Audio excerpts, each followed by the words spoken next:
জয় শ্রীকৃষ্ণ। রাধে রাধে। নমস্কার বন্ধুরা, রাধাকৃষ্ণ ভক্ত ইউটিউব চ্যানেলে নতুন একটি পর্বে আপনাদেরকে স্বাগতম। আশা করছি আপনারা সকলে ঈশ্বরের কৃপায় ভালো আছেন এবং সুস্থ আছেন। পবিত্র উত্থান একাদশী বা দেব উত্থান একাদশী ব্রত পালনের সুনির্দিষ্ট নিয়মাবলী এবং এর মাহাত্ম্য প্রতিটি ভক্তির জন্য অত্যন্ত গুরুত্বপূর্ণ। এটি একটি ত্রিকালীন ব্রত যা দশমী তিথির সন্ধ্যা থেকে শুরু হয়ে দ্বাদশী তিথির পারণ পর্যন্ত বিস্তৃত। তাকে এই ব্রতের প্রতিটি ধাপ নিষ্ঠাভরে পালন করলে ভগবান শ্রীহরি সন্তুষ্ট হন এবং ভক্তের জীবনে সমস্ত দুঃখ কষ্ট দূর হয়।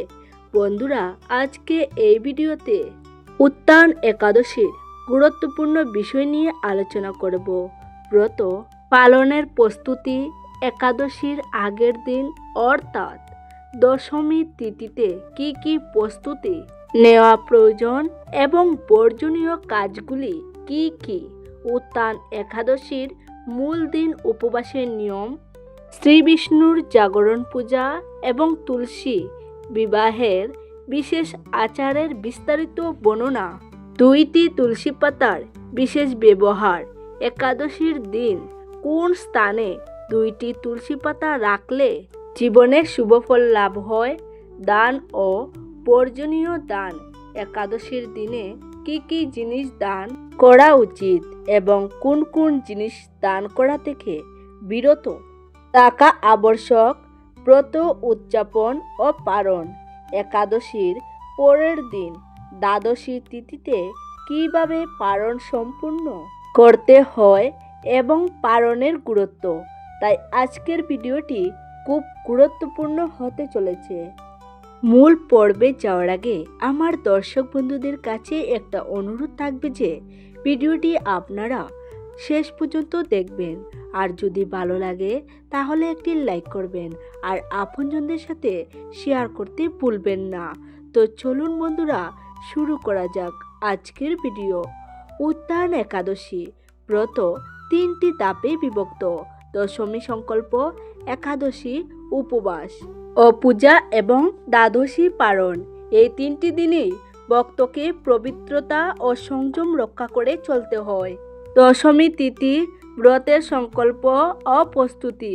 উত্থান একাদশী ব্রত পালনের সূচনা হয় তার আগের দিন অর্থাৎ দশমী তিথিতে।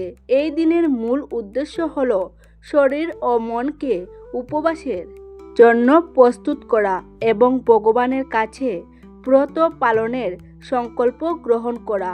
প্রথমত, ভক্তকে অবশ্যই দশমী তিথিতে দিনের বেলা শুধুমাত্র একবার সাত্ত্বিক আহার গ্রহণ করতে হবে। এই দিনে সম্পূর্ণভাবে আমিষ খাবার এবং পঞ্চ রবিশস্য যেমন চাল, ডাল, গম ইত্যাদি বর্জন করা উচিত। সন্ধ্যের আগে আহার শেষ করে নেওয়া শ্রেয়। সূর্য ডুবে যাওয়ার পর আর কোনো প্রকার খাবার গ্রহণ করা হয় না। দ্বিতীয়ত, ব্রত সংকল্পের জন্য মনকে সম্পূর্ণভাবে প্রস্তুত করতে হয়। এই দিন থেকে সম্পূর্ণ ব্রহ্মচর্য পালন করা শুরু করতে হয়, কারণ নিন্দা করা, মিথ্যা কথা বলা বা অন্যের সাথে কলহ করা এই সমস্ত খারাপ কাজ থেকে নিজেকে দূরে রাখতে হয়। ঘুমানোর আগে দাঁত ও মুখ ভালোভাবে পরিষ্কার করে নেওয়া উচিত যাতে মুখে কোনো অন্য কণা লেগে না থাকে। এই দিনটিতে কৌর কর্ম বা নখ কাটা সম্পূর্ণরূপে বর্জনীয়। এই সমস্ত প্রস্তুতি ভক্তকে পরের দিনের পবিত্র উপবাসের জন্য মানসিক ও শারীরিকভাবে শুদ্ধ করে তোলে। উত্থান একাদশী উপবাস, জাগরণ পূজা এবং তুলসী বিবাহের বিশেষ আচারের বর্ণনা।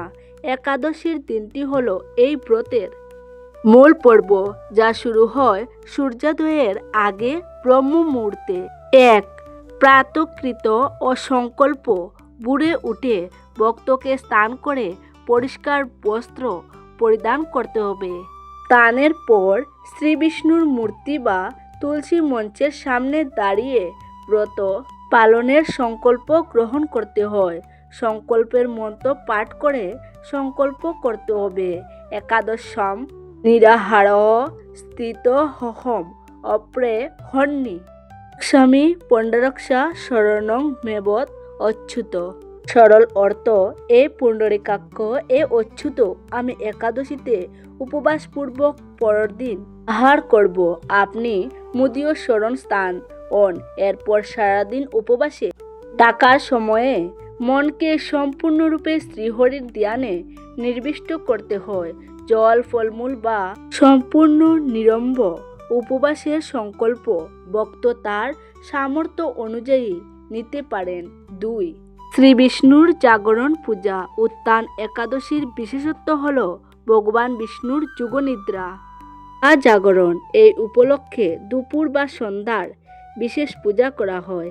পূজার স্থানে শ্রী বিষ্ণুর মূর্তি বা ছবি স্থাপন করে তাকে স্নান করিয়ে নতুন বস্ত্র পরিধান করানো হয়।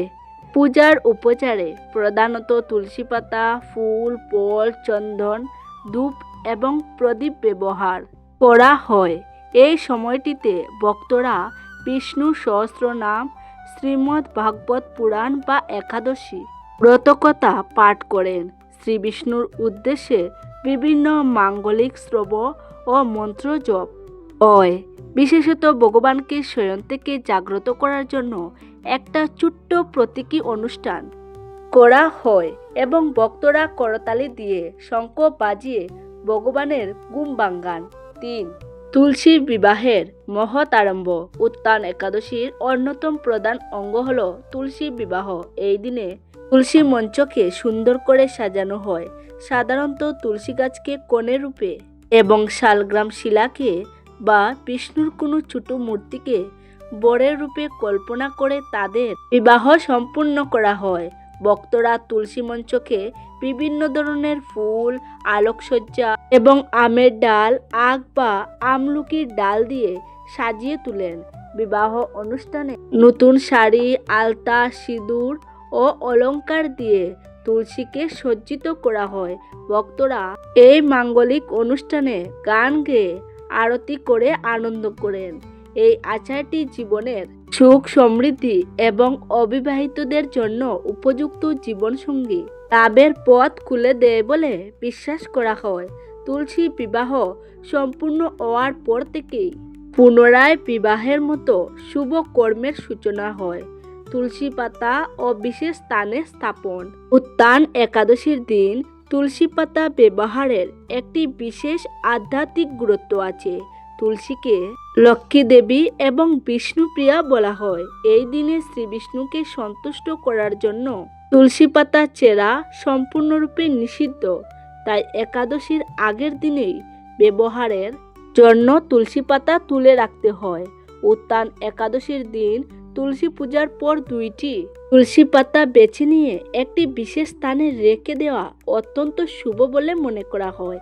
এক তুলসী পাতা শ্রী বিষ্ণুর মূর্তির চরণে অর্পণ করে রাখতে হবে এবং অন্য পাতাটি নিজের মানিব্যাগে বা ধন রাখার স্থানে যেমন আলমারি বা লকারে ভক্তি সহকারে রেখে দিতে হবে। এই কাজটি করলে ভক্তের ঘরে মা লক্ষ্মী ও শ্রী বিষ্ণুর আশীর্বাদ থাকে এবং গৃহে কখনো আর্থিক অভাব হয় না বলে বিশ্বাস করা হয়।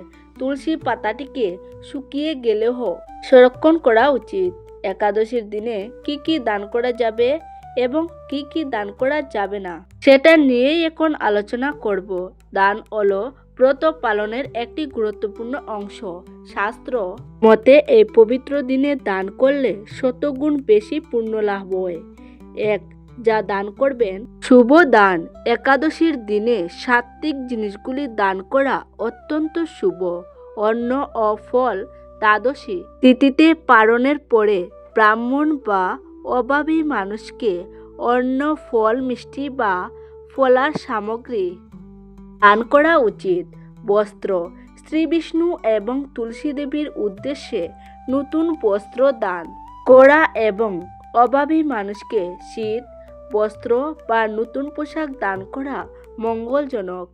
অর্থ ও গব্য সামগ্রী। সামর্থ্য অনুযায়ী অর্থ বা ব্রাহ্মণদের গব্য সামগ্রী যেমন দুধ, দই, ঘি দান করা যায়। আমলকি ও অন্যান্য মাঙ্গলিক সামগ্রী, আমলকি, ফল কিংবা মঠ বা মন্দিরে পূজা সামগ্রী দান করলে পুণ্য অর্জন হয়।